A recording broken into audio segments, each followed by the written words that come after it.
I saw you driving by today. You didn't look my way, and I think that's okay, 'cause I rolled out of bed in my t-shirt, the one I slept in. Looks like I rolled in dirt. Honey, it's Friday, can't wait till Sunday, when you pick me up in your pickup truck and you bring a blanket. So I am using on Ashley's face, I'm going to be using Dior's Forever Foundation. Ashley has more of an oilier skin type, right? Would you say that, Ash, that you're more oily?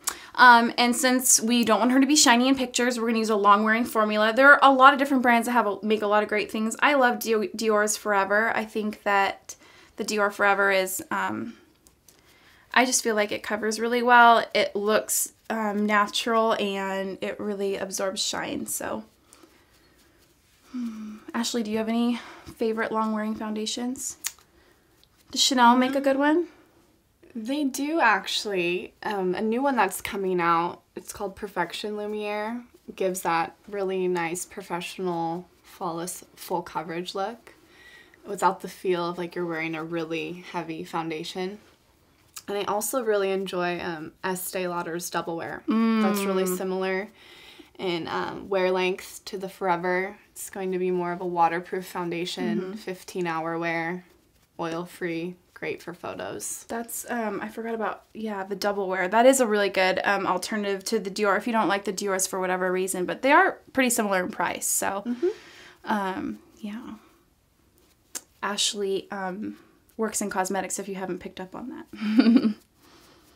So I started basically in the nose area. This is the area on the face that tends to have the most discoloration, broken capillaries, etc. So I always kind of start in that area and work my way out, just so that it helps me not over apply product, because if I can kind of get this area evened out, then it's going to make the rest of the face look good already. So, and then just work it down. And, you know, with foundation, especially for bridal, if it's for yourself or for someone else, I mean, it's all about blending. Blend that foundation, and if you think you've blended it to perfection, go over and blend it again. Because that would, I mean, that's just the worst thing in the world in general, but especially on your wedding day, if you have a line of foundation, that's just no bueno. We definitely don't want that. Once I get a nice even cover on the entire face, then that's when I go back and kind of touch up any spots that I feel need extra coverage. If you like more of a natural finish on your foundation, but you still want that longevity and the oil absorption of a foundation like this, just skip the second application. You can apply as much as you need. Another thing you can do too is get a sponge and wet it a little bit, and then just roll it over the skin, and it will help thin out the foundation. But you definitely want to use, unless you're super dry, you might not like this formula, but you definitely want to use something long wearing. I do like to tap a little bit of foundation underneath the eyes. I think it kind of creates a secure base for the concealer. So I'm going to go ahead. I'm just tapping the same stuff that was already on the back of my hand, the Forever foundation. Make sure when you're concealing the eyes that you bring in the concealer all the way to this like inner socket near the nose bone. That tends to get really dark and kind of cast shadows, so make sure you get that really nice and light. We'll go back over too with a little bit of shimmery eyeshadow and lighten that up, that pocket again too. Okay, so now I'm going to go ahead and layer concealer. And I am using Sephora's Corrector Palette. You can use this on the face too, but I'm just going to take a little bit and warm it up right on the back of my hand. And I'm just going to tap it right on top.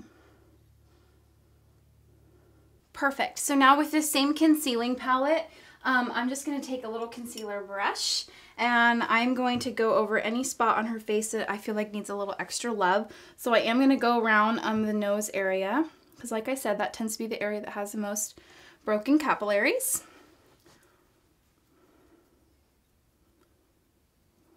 I think that looks pretty good. A little around the mouth too is probably helpful, especially since she'll be wearing lipstick. Let's go ahead and set what we did now. We did the foundation, we did the concealer. Let's go ahead and set it. I'm just going to use a big fluffy brush. There's nothing on this right now. I'm just kind of going to go over what we did, because like I said, blending is so important.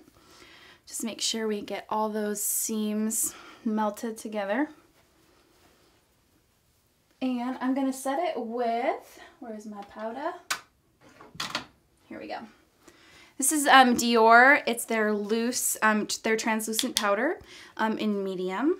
I'm just gonna take a little bit of it into the lid, dust off my brush, and then just in a circular motion, I'm gonna apply it to her face. Just a little bit. I am gonna go back over again and set the blush, so I'm just kind of helping this not to slide. You do want to use a little bit of translucent powder underneath your cheek color, just because if the cheek color goes directly onto the foundation, depending on your skin type, but for Ashley's skin type, if it goes directly onto the foundation, then if she breaks a sweat or whatever, it has the potential to kind of break down. So that's why we're setting this first.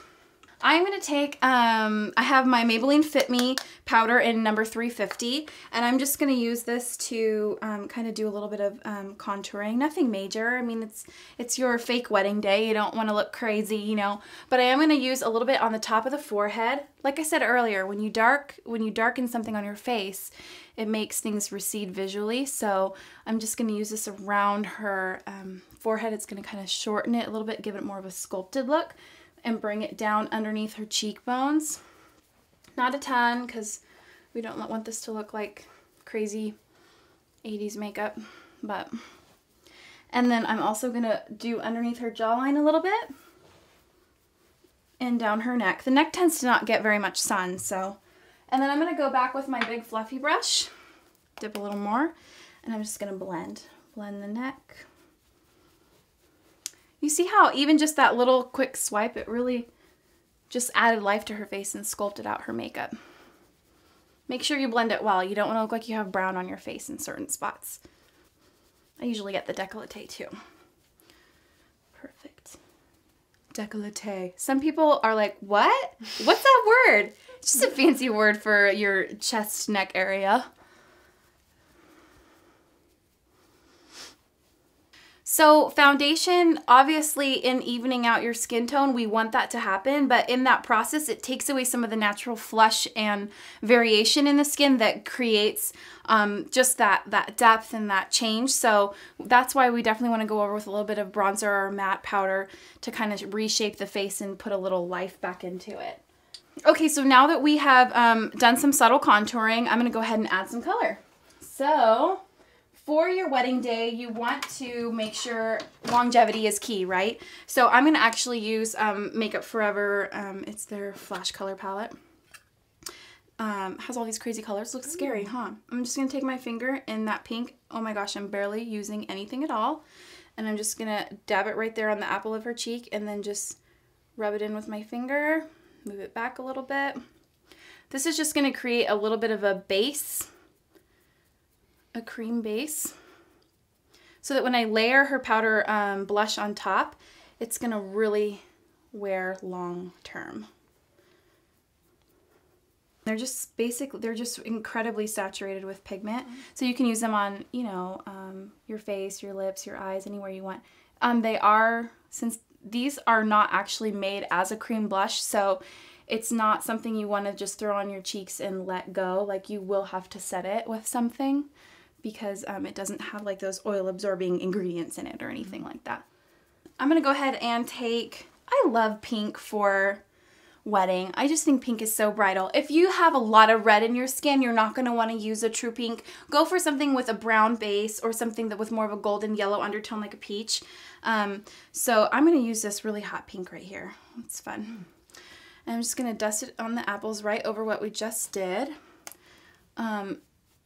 And we're going to blend it out. I always like to go a little bit brighter on the cheeks just because it's going to fade. And everything in a picture just looks so much less than in real life, so as far as makeup goes. Concentrate the color on the apple of the cheek, though. You don't want to deposit the color way back here. You can blend it back there, but you don't want to deposit it back there. I'm actually going to pull out my eyeshadow palette because I have a shimmery nude eyeshadow in here. This one right here. And this is actually going to work really great for a face highlighter. So I'm going to pinch my brush so it's flatter. And then I'm just gonna throw it on the on her cheekbones, right here, and blend it out. So now we just need to blend it a little bit. Go back to that fluffy brush again, and I'm just gonna kind of blend everything.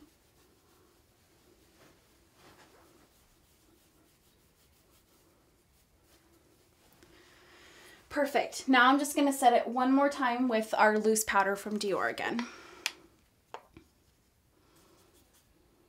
Can you use pressed? Of course you can. I do prefer to use a large brush though, just because a large brush is gonna help buff things in without like packing on or depositing a lot of product.